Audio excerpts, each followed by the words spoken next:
listening to Louis Armstrong's West End Blues. And now, here is Miss Alice Williams with the weather. Thanks, Lucille. Today, January 15th, 1927, in Chattanooga, Tennessee, it's partly cloudy with a high of 34 degrees and a low of 12 degrees. Coming up after these messages from our sponsors, the General News with Helen Walters. Stay tuned to TNC. Kleenex! Don't carry a cold in your pocket. Ba-da-ba-ba-ba-da! TNC News in Chattanooga with Helen Walters. In today's news, disaster has struck our neighbor to the north. There was a massive fire in the Laurier Palace Cinema in Montreal, Canada. There was a total of 78 casualties, most of them children. In other news, 2 days ago the US and Mexico began a battle over the growing oil interest in the Gulf of Mexico.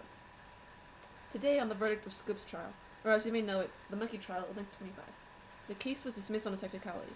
More on the story from Lucille Thomas later. And now for the music and entertainment section of our program. The most popular songs from the past decade, now that we recall on it, were Rhapsody in Blue by Paul Whiteman, West End Blues by Louis Armstrong, and Swanee by Al Johnson. The song that is currently taking over the radio is The Little Spanish Town by Paul Whiteman. Many moons have passed away and still she's in my heart. We made a promise and sealed it with a kiss in a little Spanish town. 'Twas on a night like that. Thinking about heading over to the cinema to catch a movie this weekend? Check out these films, the most viewed in the country. Metropolis, directed by Fritz Lang, starring Bridget Helm, Alfred Abel, and Gustav Freak. The Lodger, a story of the London fog, directed by Alfred Hitchcock, starring Mary Alt.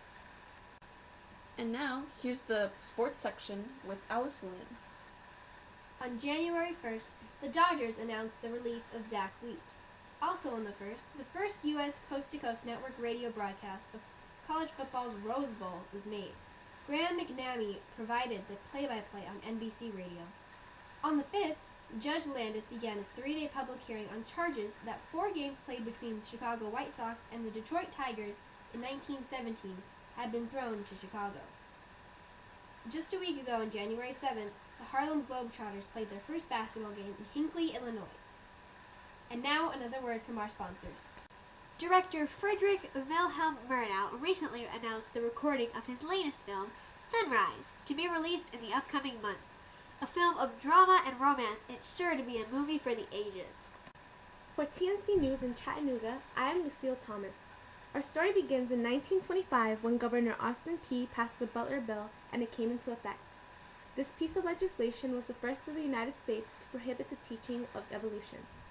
Specifically, the law banned the teaching of any theory that denies the story of divine creation of man as taught in the Bible, and to teach instead that man has descended from a lower order of animals. It divided Americans into creationists and evolutionists. On May 4, 1925, the American Civil Liberties Union placed an ad on the newspaper looking for teachers who were willing to be arrested to challenge this law in court. A group of town leaders in Dayton, Tennessee asked the local public high school biology teacher if he would be up for the task. The 24-year-old biology teacher, John Thomas Scopes, agreed and their plan was set in motion. Scopes was teaching from the textbook A Civil Biology by George William Hunter.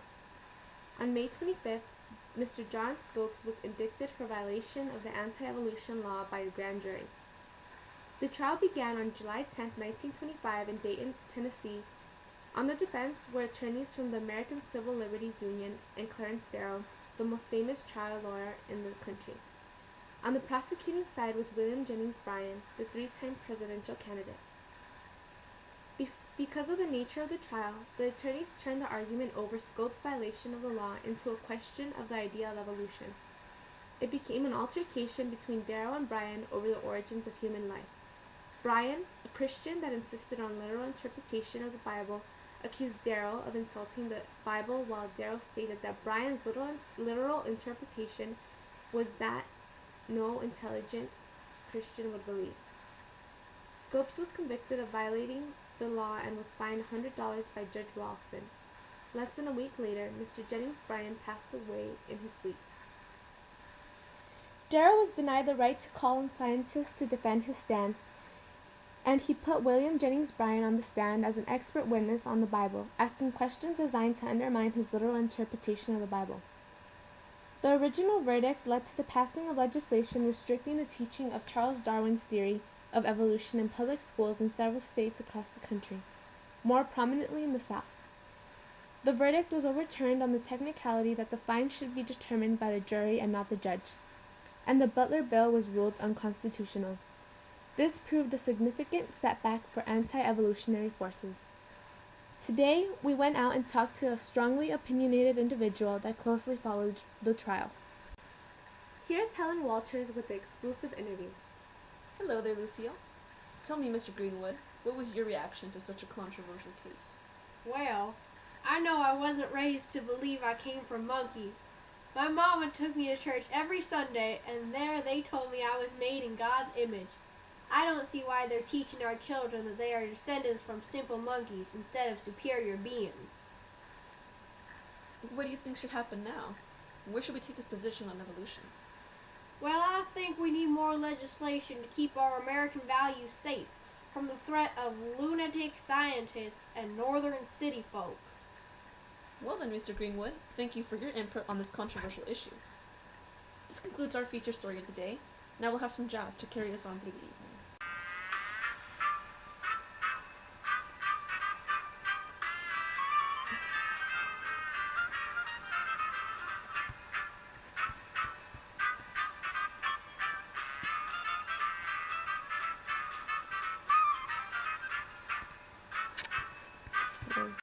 For TNC News in Chattanooga, I'm Alice Williams. I'm Lucille Thomas. And I'm Helen Walters. Thank you for listening.